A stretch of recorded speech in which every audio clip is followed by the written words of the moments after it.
Ma'am Zel, to our guest of honor speaker, Police Corporal Lori J. Cagaban Chumalan, to our young and active education program supervisor, Dr. Melba and Valdera, Attorney Amador Batayan, former IT Director of the Real Administrative Region, our teachers led by our OIC, Madam Lheanne Abuyog, our supportive parents, fellow graduates, completers, awardees, and friends, na imbag nga bigat yu amin. It is both an honor and privilege to stand before you as we celebrate this important moment in our lives. Today marks the end of our academic journey, but is also the start of new opportunities and challenges ahead. This day is the result of hard work, dedication, and support we receive along the way. On behalf of the graduating class, I would like to welcome everyone who has come to join us today. As we take this moment to reflect on the lessons we've learned, kastamot nga lahat na tinagundaway, tapnod yaman. Manati amin, dagiti gagayong May. Thank you for being there through highs and lows of our journey. We've shared so many memories together, and those friendships will last a lifetime. Your encouragement and support have helped us grow in a way we didn't expect. And we're grateful for each one of you.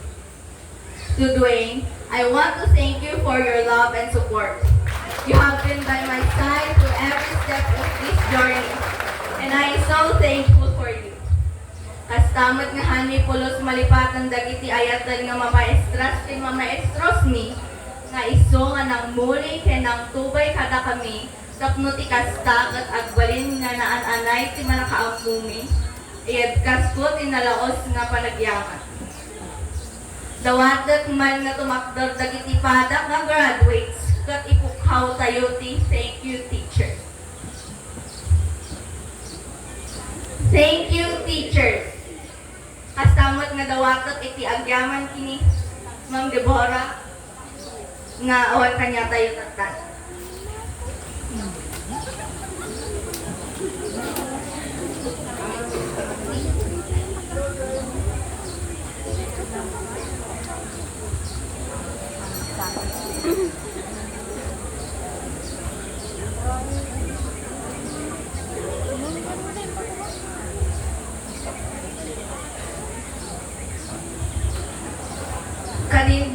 Kadagiti ayatan nga naganak mi, mukmahan pulos o man yaman mi kada kayo. Kadagiti ado ka sakripisyo kada.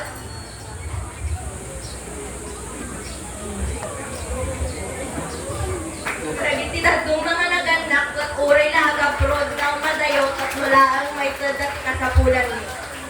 Itakaal daw, ipaay mi ti diploma mi ti senior high, kastanda ti panagyaman mi kada kayo. Kadagiti naganak ko.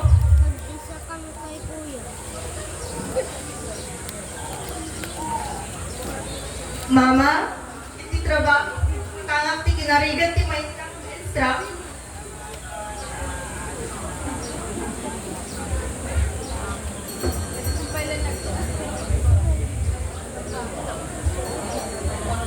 Kat nakita nga hanggayang manalakat at balin nga maestra.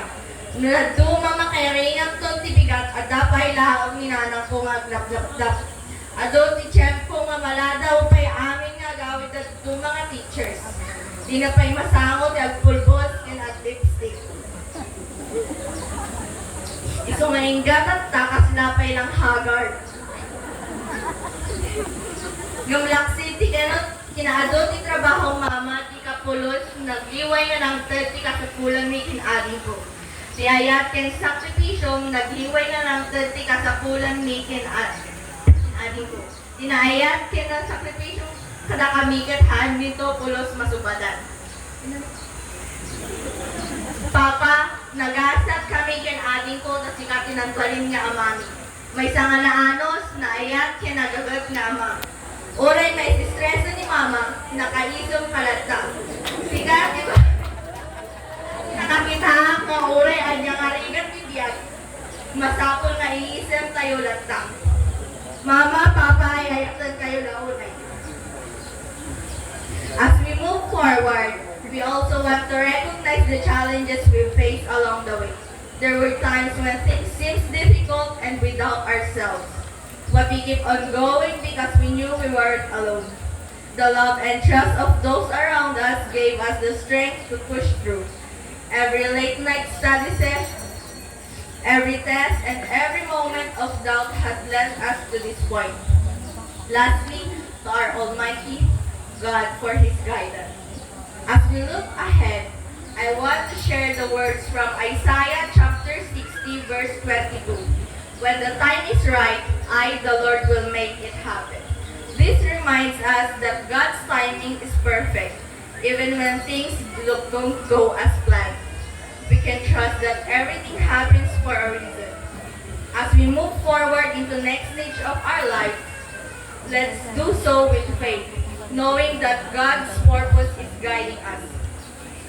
Today is not just about our own accomplishments, but about the support and love we receive from all of you. We are here because of the people who have stood by us, believe in us, and helped us along the way. This achievement belongs to all of you, and we are deeply grateful. To everyone here today, thank you again for being part of our journey. We'll carry the lessons we've learned, the love we receive into the future. To my fellow graduates, this is not the end. It's a new beginning. We are walking into a world full of uncertainty, yes, but also full of opportunity. Let's take what we've learned, the love we received, the lessons we've gained, and use them to build something beautiful. To God be all the glory. Thank you.